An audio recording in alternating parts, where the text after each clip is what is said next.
सबु छात्र छात्री मानू आम सरकारी बालिका उच्च विद्यालयर यही शिक्षादान कार्यक्रम को स्वागत जनाऊँ। आज आम नवम श्रेणीर जीव विज्ञान प्रथम अध्याय जैव विविधता पढ़ा जाऊँ। समस्त को अनुरोध मन देकी शुणव, शेष में किसी प्रश्न अच्छी तार उत्तर देव। ताहले आज आरंभ करबा। बायोडायवर्सिटी। बायोडायवर्सिटी अर्थ कौन कहीपर के? बायो अर्थ जीव, डायवर्सिटी अर्थ विविधता। विविधता अर्थ कौन? जीव मानक मध्य भिन्नता को विविधता कहुए। जीव मानक मध्य कौन भिन्नता अच्छी? मनीष मनीष मध्य कौन भिन्नता अच्छी? मनीष पशु मध्य कौन भिन्नता अच्छी? आउ पशु और पक्षी मध्य कौन भिन्नता अच्छी? से सब आम जाना। तो जैव विविधता क्या कहुए? जीव मानक मध्य पार्थक्य सामंजस्य भिन्नता को जैव विविधता कहुए। एटा तुम क्वेश्चन भी गोटे आसो एथर जैव विविधता क्या कहुए? ताहले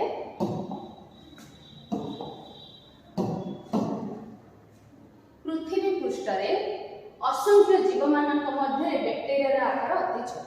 बैक्टेरिया को कौन आम खाली एक देखी पारती ना? कहीं देखी पारती? कहीं एमाने बहुत छोट होता है। एमानक देखा हेले माइक्रोस्कोप माध्यम आम आपको देखिपर। तो यार द्रव्य प्रस्तर माइक्रोमीटर रे प्रकाश करा जाय थाए। तिमी और रेड गछ भली बृहत जीव मानक यथाक्रमे 30 और 100 मीटर बोली कही था। ये होची कोन? रेडवुड गछ, ये होची बृहत तिमी। तो उद्भिद मानक मध्य सागवान बा टीक गछ 100 रु 150 वर्ष बंच रहउथबा बेले प्राणी मानक क्षेत्र केतेक कंच प्राय 200 वर्ष बंच रहउ। सागवान गछ को देखिछ से माने केते वर्ष बंचुछथि? 100 रु 150 वर्ष।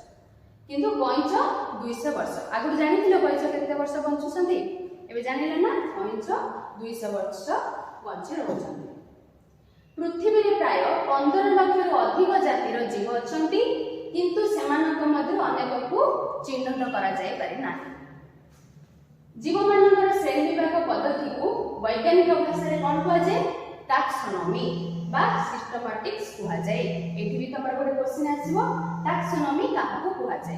तो काहा को कहै छै? जीव मानकर श्रेणी विभाग पद्धति को वैज्ञानिक भाषा रे टैक्सोनॉमी कहै छै।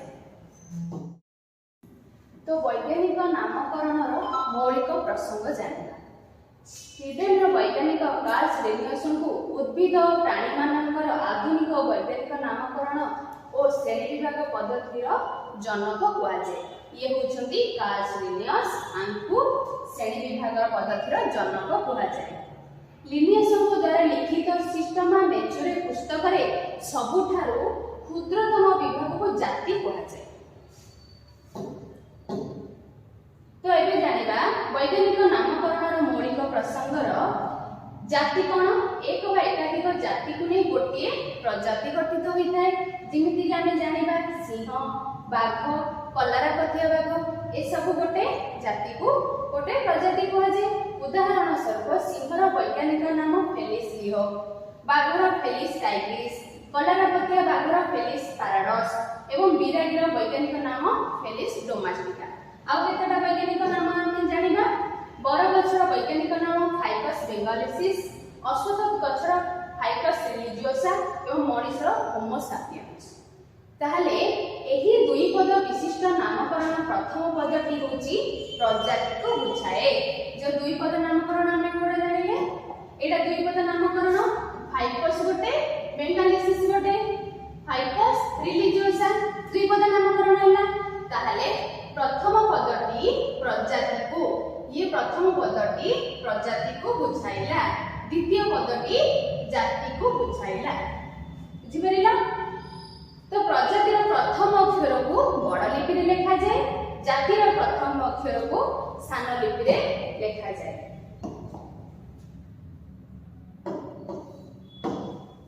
एबे जानिबा श्रेणी विभागर आधार।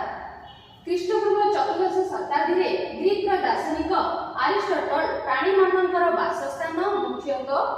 जल स्थल और वायु भित्ति करी सेमानकु श्रेणी विभाग करथिले। उदाहरण स्वरूप समुद्रर प्रबाल, ऑक्टोपस, समुद्र तारा, शार्क तिनि भली विभिन्न प्रकारर प्राणी रहिथांती। तो केवल आमे परिस्थान ऊपर निर्भर करी आमे जीव जगतर श्रेणी विभक्ति करि हुए नाही। माने जलर जदि रहिथिबो ताकु नै कि आमे कोन श्रेणी विभाग करि परिबा कि जीव जगतर श्रेणी विभाग समय रे जीव गोष्ठी मध्य रहिथिबा सेमानकर आकार, व्यवहार, शारीरिक गठन, कार्यधारणा समानता अथवा पृथक गुणगुणी को लक्षण भावे ग्रहण करा जाई अन्यष्टि अनुसार सेमानकु दुई भागरे विभक्त करा जाय थाए। गोटे हला सुनेष्टि आ गोटे हला प्राक्नेष्टि कोश। तो एबे तम मनरे प्रश्न आसीथिबो सुनेष्टि कोश कोन आ प्राक्नेष्टि कोश कोन। तो सुनेष्टि कोश हला कोश अंगिका और नेष्टि थाए जहा द्वारा बहुकोशी जीव मानकर विभिन्न कोशीय प्रक्रिया अलग अलग होइथाय। आ प्राक्नेष्टि कोश कोन हला संगठित नेष्टि मानकर न थाए एवं सही कोशर विभिन्न क्रिया गुड़िक अलग भावे कार्य करिथांती। जेमति कि एमीबा और कृमि शरीर गठन में थिबा भिन्नता एहार प्रमुख उदाहरण अटे। तो एथिरे एमोबा एककोशीय प्राणी होइथिबा बेले कृमि कोकोशीय हो बहुकोशीय प्राणी जीव। एमीबा तार गोटे कोश होची तो ताकू एककोशीय प्राणी कहबा। श्रेणी विभाग पदानुक्रम एबे जानिबा कोन से श्रेणी विभागर पदानुक्रम। श्रेणी विभागर पदानुक्रम हैला जाति, प्रजाति, वंश, वर्ग, श्रेणी, पर्व, उद्भिद जगत और प्राणी जगत अछि। तो आमे एक बा एकाधिक जाति को नेकी कोन तयारी हुए प्रजाति। सेही बळी एक बा एकाधिक प्रजाति को नेकी वंश, एक बा एकाधिक वंश को नेकी वर्ग, एक बा एकाधिक वर्ग को नेकी श्रेणी, एक बा एकाधिक श्रेणी को नेकी पर्व। सेही बळी केतेक श्रेणीर समाहार रे पर्व विभिन्न पर्वर समाहार रे उद्भिद जगत और प्राणी जगत सृष्टि होइथाय। तो एठी भी तमरा गोटे गोटे क्वेश्चन आसी परिबो एक बा एकाधिक रो जातिर समाहार रे देश गठित होइथाय। तो सेही बळी सब प्रकार क्वेश्चन आसीबो।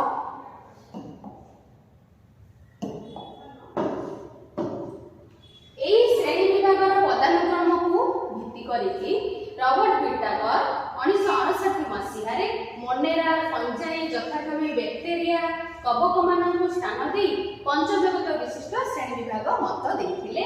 से भितरे कोन थिला Monera, protista, fungi, Plantae, Animalia. तो ए पांचटा को नेकी पंचजगत श्रेणी विभाग गठित होईची।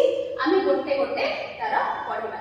ता पूर्व आमे जानि दबा जे प्राक्नेष्टीय कोश कोन, सुनेष्टीय कोश कोन सेटा आमे जानि देले भला से बुझी परबा। तो प्राक्नेष्टीय कोश हला प्रोकैरियोट। प्राक्नेष्टीय कोश को ही प्रोकैरियोट कुआ जाय, सुनेष्टीय कोश को ही यूकैरियोट्स कुआ जाय।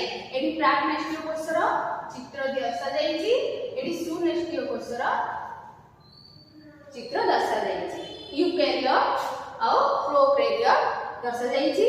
तो प्राक्नेष्टीय कोश एककोशी होइथाय जोडा कि उदाहरण हला मोनेरा। सेही बळी सुनेष्टीय कोशर एककोशीय एवं बहुकोशीय होइथाय। तो एककोशीय रो उदाहरण हला प्रोटिस्टा। एठी तमर गोटे क्वेश्चन आसीबो जे तो प्राक्नेष्टीय कोशर एककोशी प्राणी रो उदाहरण गोटे दियो ताले के देबो मोनेरा। सुनेष्टीय कोशर एककोशी प्राणी रो उदाहरण दियो तो कि आसीबो प्रोटिस्टा। सेही बळी सुनेष्टीय कोश को दुई भाग रे विभक्त कराइला। गोटे हला एककोशी आ गोटे हला बहुकोशी। एककोशी प्राणी हला प्रोटिस्टा, बहुकोशी प्राणी हला दुई भाग रे पुणी विभक्त कराइला। जणकर कोश भित्ति विशिष्ट आ जणे कोश भित्ति विहीन। कोश भित्ति विशिष्ट रे दुई प्रकार पुणी विभक्त कराइला। गोटे हला आलोक श्लेषण करि पारंती नाही आ गोटे हला आलोक श्लेषण करि पारंती। एठी तम मनरे प्रश्न आसीथिबो आलोक श्लेषण कोन। तो आगुठी तमे जानिछो आलोक श्लेषण कोन। आलोक श्लेषण सबुज उद्भिद निज खाद्य निजे प्रस्तुत करिथांती। कोठी करंती पत्र रे करंती। पत्र रे किपरि करिवे पत्र रे तार सबुज कण थाए। वायुमंडल कौन ने अंगारकाम्ल जल कौटू ने मृत्तिकार जल खनिज लवण वायुमंडल अंगारकाम्ल ए सब नहीं निज पत्र रे कौन करेंगे खाद्य प्रस्तुत करेंगे यह आलोक शोषण प्रक्रिया कहुए। तो आलोक शोषण कौ माने करि प्लांटी जेतिकी प्लांटी सबुज कण जो मानकर अछि सबुज उद्भिद से माने करि पारंती। आलोक शोषण कौ माने करि पारिबे नाही फंजाई श्रेणी रे करि पारिबे नाही। तो कोष भित्ति विहीन एबे हमें जानिबा कोष भित्ति विहीन को माने एनिमोलिया श्रेणी रे जो मान अछंती से मानकर कोष भित्ति विहीन अंतर्गत अछंती। एटा भले से बुझि पाइलो। एटी देखो यूकैरियोट सेल दिया जायछि एटी प्रोकैरियोट सेल दिया जायछि हैला।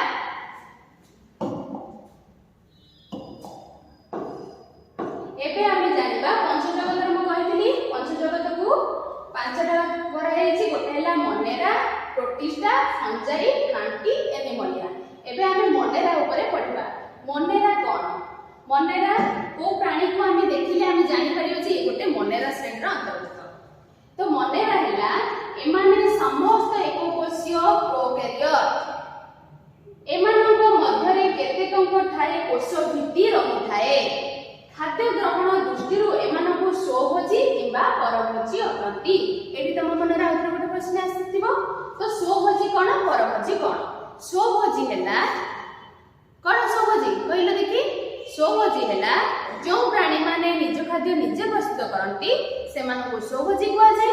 आ जे माने अन्य ऊपर निर्भर करंती सेमानकु कोन कहै जाय परभोजी कहै जाय। तो एठी जो उदाहरण देछि एतु बाहर करलो की स्वभोजी और की परभोजी हे परिबो। तो उदाहरण हैला बैक्टीरिया माइकोप्लाज्मा नीलमर्ती शैवाल। ए तीनोटी हैला कोन ए तीनोटी मोनेरा रो उदाहरण गोटे गोटे। ए भितरु स्वभोजी अछंती आ परभोजी अछंती। तो पंचजगत विशिष्ट वर्गीकरण रो द्वितीयटा कोन अछि प्रोटिस्टा हैला। तो एमाने कोन एककोषीय यूकैरियोट एमानकर नेस्टी ओ कोष अंगिका सहित सिलिया बा प्लाजिला कुटपाद परि चलन अंगिका थाए। ए सबु सिलिया प्लाजिला आ कुटपाद ए तीनोटी जाक होचोती चलन अंगिका। एमाने स्वभोजी किंबा परभोजी अटंती। उदाहरण हैला डायलेटम पारामाइसस एकोकोषी शैवाल एमोबा प्लाज्मोडियम आदि प्रोटोजोआ ए श्रेणी रो अंतर्गत। प्रोटिस्टा रो उदाहरण गोटे दियो कहले कहि परिबो एथरा कोन एकोकोषी शैवाल एमोबा प्लाज्मोडियम प्रोटोजोआ चित्र दर्शा जायछि तमे देखि परिबो। पंचजगत विशिष्ट वर्गीकरण रो तृतीयटा कोन अछि फंजाई।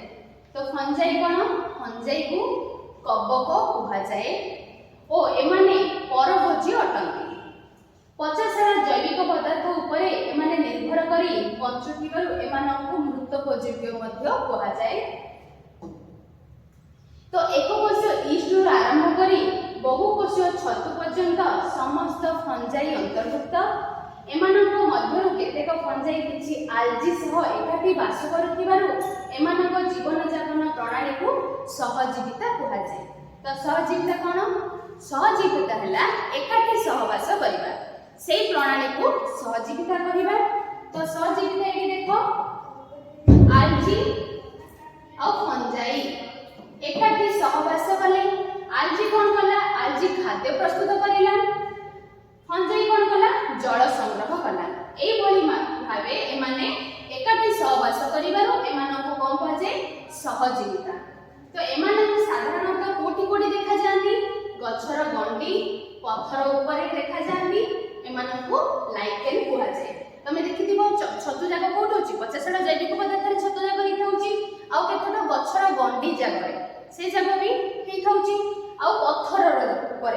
तो पत्थर गछर गंडी पत्थर ऊपर देखा जांती जो माने सेमानक लाइकेन कहै छै ला।